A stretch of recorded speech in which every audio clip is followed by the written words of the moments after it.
What's going on, Bacon Nation? Eric Edmonson here, voice of the Macon Bacon, here with the big rig, Tyler Rigot. First off, thanks for joining us, Tyler. Absolutely. Thanks for having me. So today we're going to be having some Texas Roadhouse, so let's just go ahead and get into it. Get into it.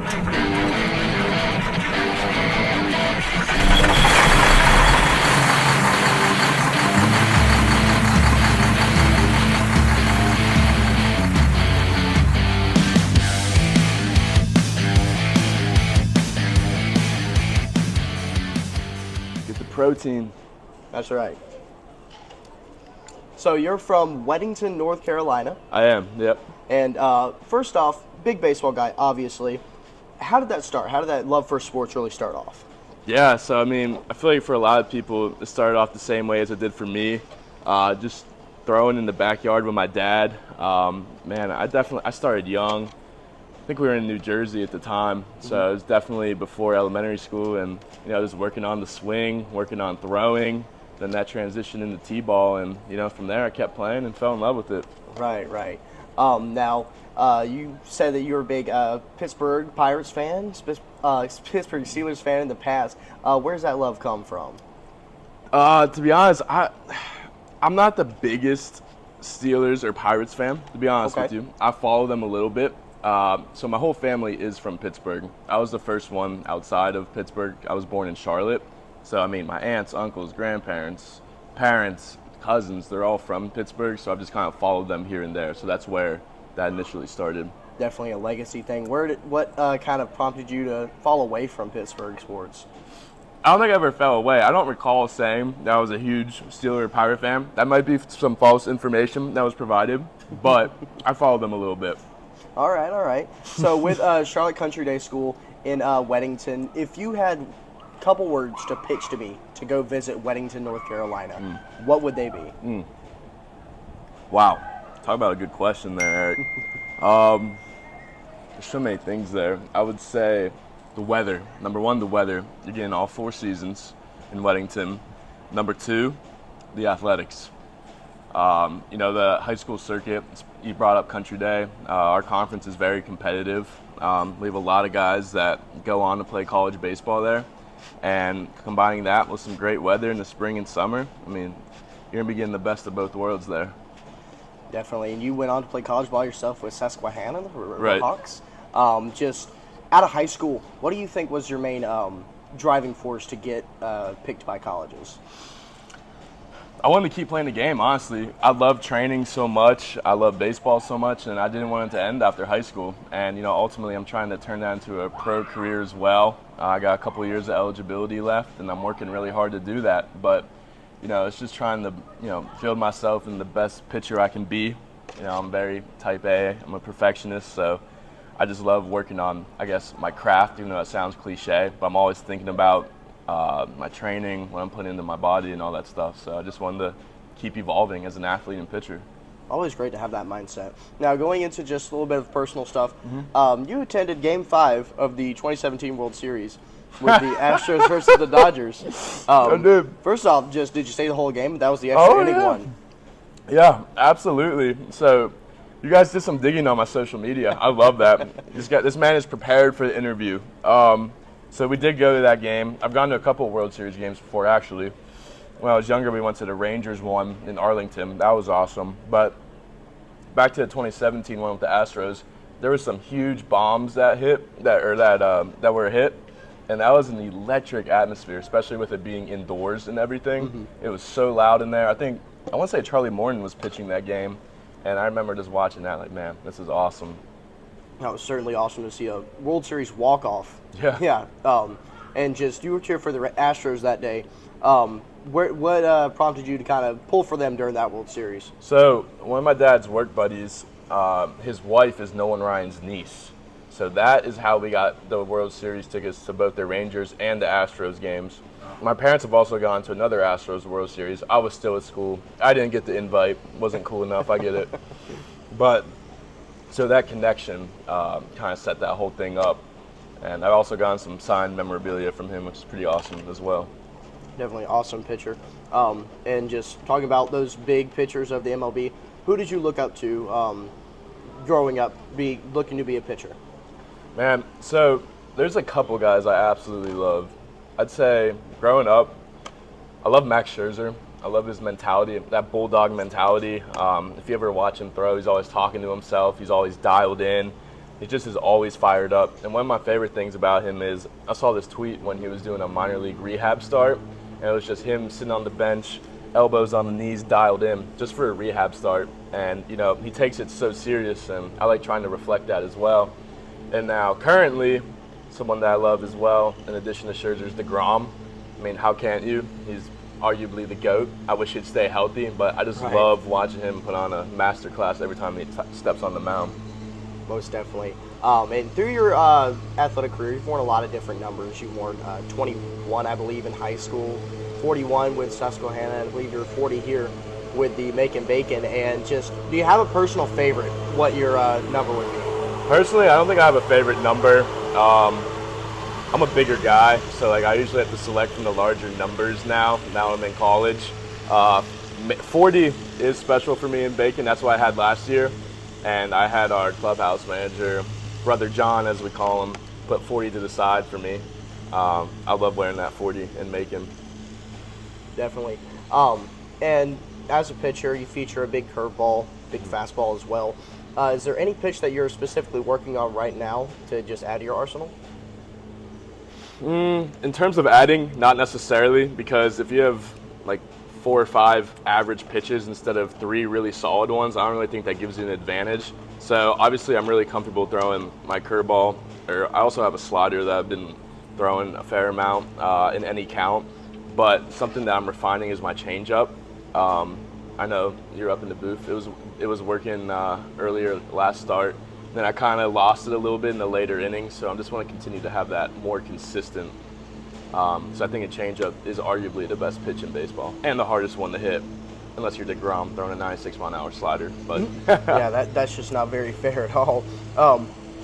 Is there a pitch that you like? If any pitch in the world that you could master immediately, what would it be? Clayton Kershaw's curveball. Yeah, that's a good one. Yeah. That pitch plays all the time. That'd be awesome to have that. I think that's going to go down as a historical pitch, because obviously he's going to go to Cooperstown. There's no reason for it not to be. Right. It's such a good one. You mentioned Kershaw, you mentioned Scherzer and DeGrom so far, also Nolan Ryan. Who's on your Mount Rushmore, pitcher-wise? Wow.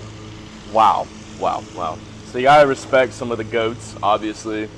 Can't just live in my own world of the 2010s and 20s. Martinez. He's definitely on mine. Roger Clemens. Nolan Ryan. See, it's hard to say, like the guys I mentioned, outside, I already just mentioned Ryan, but DeGrom and Kershaw are still playing. Like, I feel like you have to be retired and had a couple decades go by. So, in addition to the guys I mentioned, I almost want to go back to who's the pitcher? He was like in the, I want to say the 50s or 60s. He was really hard. Satchel Paige? No. Golly, was it for the Reds? It was a red team. No, we're gonna move on. Can't remember. Well, how about I flip this on you? Who else would you add to my list? So you got Pedro Martinez. That's my guy. Probably my favorite pitcher of all time. Yeah. I think you said Roger Clemens as well. Yeah. I would go with he's still playing, but Clayton Kershaw is like almost unprecedentedly the best lefty of all time. Yeah. He is so good. I mean, of course, you have Sandy Koufax. You even have Warren Spahn. Yeah. Both are very good, but Clayton Kershaw pitched in just such an aggressive league for so long. He's still doing it. You might have to throw Koufax on Mount Rushmore too. We gotta get some more lefty love up there too. Of course, yeah. Lefty pitching, that's a luxury a lot of times. It is. You've been here with the Macon Bacon for 2 years now. Yep. Well, not 2 years completely. Still working on year number 2. Yeah. If you could pick a moment, what do you think would be your favorite so far? I'd say off the field, our bus rides are so much fun. Like we're on a grind here. We're the southernmost team in the CPL, location-wise. So outside of the Lexington Blowfish, we're on that bus a fair amount. I mean, our closest drive is 5 hours to Florence, and we play a game called Moth. It's short for Mafia. I don't know if any of you guys are familiar with it, but that's what my next question was going to be. Who's the best Mafia player? Oh, come on. I'm gonna be biased and say myself. The best narrator, hands down, Jake Larson. Okay. He's been narrating this year. Last year it was Ben Girl. He did a really good job too, but we're on year 2 here with Jake. He's my boy, so I gotta give it to Jake. So back to the question though. Off the field, Mafia on the bus, 100%. Like the rides just fly by. On the field, although it was not easy to play at, and I did not like their field, which is an agreed upon statement, the Savannah Bananas, playing in that atmosphere is something I'll never forget. I mean, we got guys walking up the plate holding pit bulls. We're doing TikTok dances, you know, mid at bat, and I'm sitting in the dugout like, what is going on? And you got 4,000 fans there. They're sold out for 200 days in a row. So I'd say playing in an atmosphere like that, that's just something that's genuinely probably impossible to replicate. Although I'm always going to be a Bacon fan. Right. It's a circus down there from what I've seen. You know, they definitely put up their numbers. Something else that is just part of your personal, not attire, but effects as well, the hair. You always had the flow going all the way back to when you were 16. So just what is the... Is that a personal thing, or is it's just the style to have the flow? So I grew it out in high school when I was at Country Day, and looking back, man, that was not the flow to have, to be honest with you. I really don't, like, that was that awkward, like, just getting through puberty, like, fresh out of middle school, growing out the hair. What are we doing? Like, what are we doing there? I rocked it through high school, though. Rocked it is a questionable statement, but... So when I was in college, we had a group of guys in the pen that were like, you know, let's get mullets, man. Like, what do we have to lose? Let's get mullets. Let's get hot for the tournament. And I'm sitting there like, like I don't know if I want to cut my hair and do this. You know, I was pretty timid to do it. Not timid, but considering if I wanted to really do it. And I ended up saying, screw it, let's do it. So we're all getting mullets in the kitchen of one of our guys' houses, and from there I've ridden it for 2 years. I go, if you're wondering, 2 to 3 fade on the side, and then just light cleanup on the top and the back, and 3 lines on the side. But they're starting to fade out a little bit. I get cleaned up again, but I've been rocking a mullet for 2 years now. Gotta admire the commitment. You've always had that curly looking flow going on. And just to wrap things up here, probably the most important question I'm going to ask you. Uh-oh. All right, you ready? Oh, I'm ready. How do you prefer your bacon? I feel like this is a setup question. Am I being set up right now? Because when we got here, we were asked that the original day. I'm gonna be honest with you. I'm not a lying man. I'm not a deceitful man. I don't like bacon. I don't eat bacon. And we got it on film. I made the joke when I walked in. They said, "How do you like your bacon cooked?"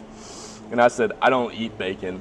I prefer bananas. And that started a whole little controversy. That was brave of you.